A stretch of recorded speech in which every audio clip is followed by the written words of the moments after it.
Good morning, students, and very warm welcome to all of you in your own favorite channel, The Excellence Learner. और यहाँ से जैसे आपको पता ही है, मैं रेगुलरली आपके सब्जेक्ट मटेरियल चैप्टर के बारे में अपडेट देता हूँ, इंग्लिश और हिंदी दोनों मीडियम में. So, in the same series, today I am here with a poem. This is the part of class 7 CBSE board, and the title of the poem is A Green Cornfield. A Green Cornfield is a very musical poem written by Christina Rossetti, right? This is the cornfield. आपने देखा ही होगा, मक्का का खेत, बहुत जगह से भुट्टा भी कहा जाता है. So she has composed this poetry on this green cornfield, and she is famous poetress Christina Rossetti. Correct? In that particular poem, she has written about cornfield, and in that particular cornfield, she happens to see a bird that's name is skylark, right? So when she was in cornfield, that time she happens to see a skylark, and what type of emotion she felt there, she has composed, she has put all his emotions of this particular event in the paper, right? तो चले इस कविता का आनंद लें, देखें क्या लिखा गया है इस कविता में. The earth was green, the sky was blue.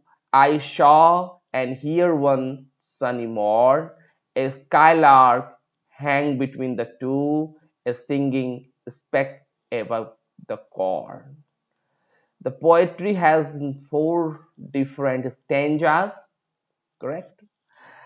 I will give you the explanation of each and every word of different stanzas. But students, I request you, first of all, जबकि मैं इस पोएम को आपको समझाऊं, इसका मैं आपको explanation दूं, आप हमारे चैनल को सब्सक्राइब कर लें जिन्होंने अब तक सब्सक्राइब नहीं किया है, और जिन्होंने सब्सक्राइब किया है प्लीज वे उसे शेयर करें, कमेंट्स बॉक्स में जाकर कमेंट को लिखें और लाइक भी करें. आपके इस कार्य से मुझे इस अपने चैनल पर नए नए अपडेट देने में अच्छा लगता है. आपका यह जो रिस्पॉन्स होता है, really this all response of you works for me like a booster, energy booster that enables me to create new ideas, to put up the material on that channel with some different way, some user friendly way, so that they could be beneficial for all of you. Correct? Okay, so now let's start this poem. कवि कह रहा है कि earth was green, really it was the green cornfield. तो earth was green, sky was blue, नीचे जमीन हरी थी, ऊपर आसमान नीला था, और उन्होंने देखा एक सुनहरे मॉर्निंग का यहाँ पर छोटा रूपांतरण है मॉर्न, एक सुनहरे सुबह में स्कार लार्क को, एक छोटी सी पक्षी है गौरैया के तरह, जो कि इस ऊपर आसमान की में जो नीलापन था, नीचे तो जो हरा था, इस दोनों के बीच में यह झूम रही थी, झूल रही थी, गा रही थी. मालूम पड़ रहा था कि कॉर्न के ऊपर एक छोटी सी कोई बिंदी लगा दी है. कैसी बिंदी? गाने वाली बिंदी. ठीक है, चलिए next stanza. A stays below in gay accord with white butterfly, danced with wings, and still the singing scarlet soared and silent sang and scored to sing.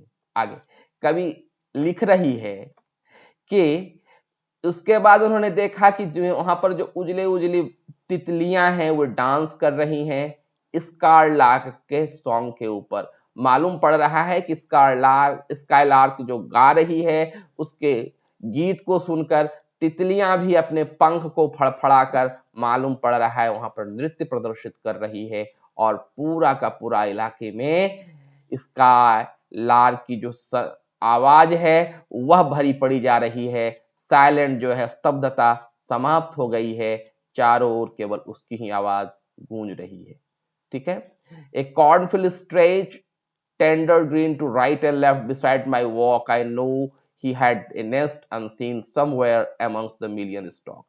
कवियत्री यहाँ पर फिर बोल रही है कि मैं दाएं बाएं ऊपर नीचे जहां भी अपनी ओर देख रही हूँ, चारों ओर मुझे कॉर्नफील्ड का ही ग्रीन ग्रीन दिखाई पड़ रहा है। टेंडर ग्रीन बिखरा पड़ा हुआ है चारों ओर कॉर्नफील्ड में, और कवियत्री को लग रहा है कि यही किसी कॉर्नफील्ड के बीच में इस स्काईलार्क का अपना नेस्ट है जो दिखाई नहीं पड़ रहा है। It is unseen, but the poetess is sure that amongst the million stock there is he its nest, right, जो अनसीन है। And I pause to hear his song. कवियत्री को आवाज उसकी गान इतना अच्छा लगा है, उसकी सॉन्ग इतनी अच्छी लगी है, किसी हैज पॉज, वो एकदम चुप सी हो गई है, स्थिर हो गई है। while swift the sunny moment slid, और उसे लगता है कि सूरज का जो सुनहरापन है, सनी मोमेंट, वो धीरे धीरे खिसकता जा रहा है, but she is still there to enjoy the song of this skylark, right. Perhaps his mate sat listening alone.